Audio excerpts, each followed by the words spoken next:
नमस्कार मु निर्मल कुमार माझी मत सर्ट डाकती माझिया यात्रा सम्राट तुलसी नाटक मुझे अच्छी एवं गोटाए नाटक कमेडी करुच्ची तू हसुबू मो लुहरे जो कि भाई आमर करुणा भाई क्यारेक्टर कर कमेडी कर नाम हूँ मोर टुंगा गोटे छुटिया डायलग टे कह जय बाबू गोटे कथा कहे आप माइंड करेंगे तो ये जो मोनाली मैडम आपन कौन दौना कि चाकर बहुत कथा कर बा प्रेम बा थैंक यू मो वीडियो को देखु एवं लाइक एंड सब्सक्राइब करूँ मिस्टर संजय कुमार चैनल को like and subscribe and comment करूँ थैंक यू जय जगन्नाथ नमस्कार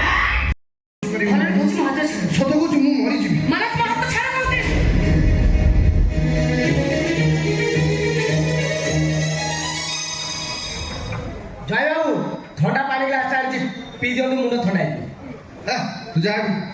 मु कौ गाय खबर बा आप रागुंट गोटे कथा पचार आप माइंड करेंगे तो ये जो मोनाली मैडम आपको दौना कि प्रेम बा पटाई शिखना कानून मान नहीं बाज्य कथा मु बाज्य कथा कहूँ ना आउ जो मोनाली मैडम जो कथा कहले पूरा डालवा चाकर बहुत कथा कर एक कथा मु कहूँ लोक कथा अच्छी ससुर घर जय भौणी घरे भाई जीवन पाठ सारी जीवन पाठ सारी जीवन पाठ सारी जीवन पाठ सारी चाखन ताकू सीली पुड़ी चाखन ताकू सीली पुड़ी हाथ जाउची चिरी रे जीवन पाठ सारी ससुर घर ससुर डाली ससुर घर ससुर डाली बसी खाई खाए सोई रे बसी खाई खाए चाकरी नहीं जान ना कथा लगो ससुर घर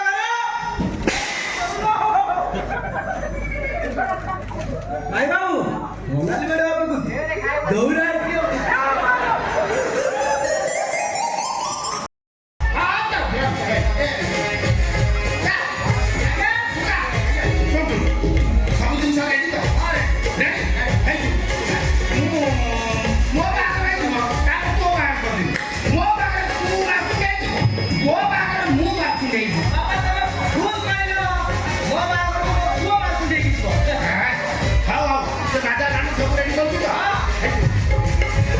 बम नहीं दिया टोका दो प्रकार घेरी बाटर तू गाड़ी कर पूरा बम झाड़ दवा हां गाड़ी आवे पड़ेगा डोरी जगह बाबा ओ मुरे तीनटा लाइन वाला टोली की कोनी सकते तो बस्ती के पाव अरे कौन टोली लो कौन तो बाबा बड़ हिंदी घोड़ा गाड़ी में बस्ती के बड़ हिंदी बाबा तब पूरी भूल गइलो कौन मुख पापा समझली एबे घोड़ा गाड़ी में बस्ती हवा कोने वाला राज्य है वो कथा बुझ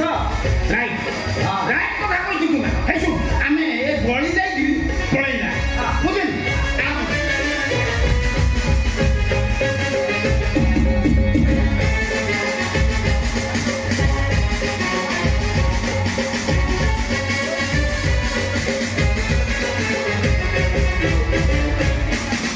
हेलो सब रेडी तो ओके देरी करनी मो बाबा का कलकना होलेली मो बाबा का धोज्य धला बड़ा शक्ति नाही चका सिरो काम सारलो ये टुंगा आज्ञा का से तो फोन में कथा था ब्राह्मण आबाड़ी को हां बरी भू कथा करछि ना ठीक करछि तो हां आ मोरानी का अच्छा बाकी बाम देला मु गुल्ली खेलबी एई मारानी एई जाबी रुसाना रानी रुसाना रानी मम्मी बाबा आसी पहुंची दे हल्ला को घंटा आला डाकिवा को लागिले आ आज्ञा ये कोन नमाज पढ़ले की कथा मुसलमान जोटा नमाज पढ़बे ना पड़ गीता पढ़बो मो रानी काहे हां मो रानी तो कमे रुसाना आसो मस्जिद रे हमें स्टॉप तमे मुसलमान आमे हिंदू ये बागर ହେଇପାରିବନି ବାପା ଟୁଙ୍ଗା ଟୁଙ୍ଗା ଧୈର୍ଯ୍ୟ ଧର ଠିଆ ହ ଠିଆ ଭାଇ ଶୁଣ ମନ୍ଦିର ମସଜିଦ ସତ୍ତା ମାଲିକ ହେଇକି ହଁ ସେ ଉପରକୁ ହାତ ପିଠା ଆଲାମ କରୁଛନ୍ତି ଆମେ ହାତ ଯୋଉ ଠାକୁର ଦଉ ଏଥିରେ ଫରକ କଣ ବାବା ତାମାନେ ତମେ ନମାଜ ପଢିବ ଶୁଣ ବାପା ରାନୀ କି ବାହା ହେଇ ମୁଁ ମୁସଲମାନ ଧର୍ମ ଗ୍ରହଣ କଲି ଗଲା ଆଚ୍ଛା ମତେ ବାହା ହବ ତ ହଁ। ବାହା ହବ ଯଦି ଶୀଘ୍ର ଆସ ନହେଲେ ସେମାନେ ଯଦି ଆସି ପହଞ୍ଚିଯିବେ ମୁଁ ଜାଣିନି ବାପା ये ଗୋଟେ ଲୋକ କିଲର ହଁ ये ଅନେକ ଟୁକାଙ୍କ ସହିତ ଫୋନରେ କଥା ହେଇ ତାଙ୍କ ଲାଇଫ ସହିତ ଖେଳ ଖେଳୁଛି ଆଉ ତମ ଭଳିଆ ହ୍ୟାଣ୍ଡସମ୍ ବୁଢା ମାନଙ୍କୁ ଦେଖି ଅଣ୍ଡା ଭଳିଆ ଗରମ କରିକି ମାରୁଛନ୍ତି ପୁରୁଣା ଲୋକ କିଲର ତା ମାନେ ତୁ ମୁଁ ରାନୀ ତ କମେ ରୁଖସାନା ଏଇଟା ପରା ମୋର ବିଜନେସ୍ ରାନୀ ସମୁଦ୍ର ଫୁଟବଲ ଖେଳ ରାନୀ ତ ମୁହ ଦେଖାଇଲୁ ମୁଁ ଦେଖେ ତୁ କୋଉ ପ୍ରଜାତିର ମୁଁ ପରା ତମ ପରିଚିତ ଶିଲା ଏଇ ଦେଖୁନ ହେଲା ତୁ ଫୋନରେ କି କଥାବାର୍ତ୍ତା ଛି ଛି ଛି ନା ମୁଁ ନୁହେଁ ଇଏ ମାନେ ତମ ପୁଅ हेलो आज हम राजा बैंड बजा के आ जाओ ଟୁଙ୍ଗା ତୋ ବାପା ସହିତ ତୁ ମଜାକ ଉଡେଇଦେଲୁ ମଉସା ଟୁକା ମଜା କରେନି ତା ଚାକିରି ପରେ ସେଇଆ ଟୁଙ୍ଗା ଆଜ୍ଞା ବଡ ହେଇକି ରାସ୍ତାରେ ଶିଶୁ ବଡ ହେଇକି ଯାଉଛି ନେ ନେ ଫୁଲ ମାଉରେ ଶିଲା ବେକରେ ଗଳେଇ ଦେ ଘୋଡ଼ା ଗାଡି ଅଛି ତାର ସଜା ପରେ ଘୋଡ଼ା ଗାଡି ବସି ଦେ ଟୁଙ୍ଗା ତୋ ଲାଗି ମୁଁ ଆଜି ବିଷ ଖାଇବି ରେ ଟୁଙ୍ଗା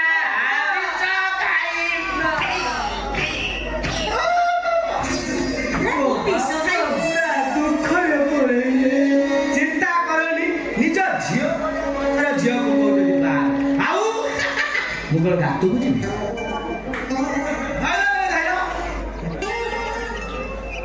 ନୁହଁ ନୁହଁ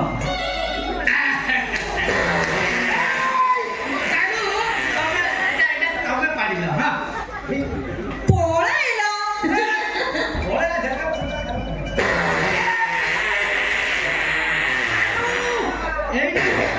ଜୋରରେ ପାଡ଼ିଲ ଗନ୍ଧ ଲାଗି ନା ଜମା ଗନ୍ଧେଇଲି ଆଜି ଦିନରେ ମତେ ଗନ୍ଧେଇ ଗଲି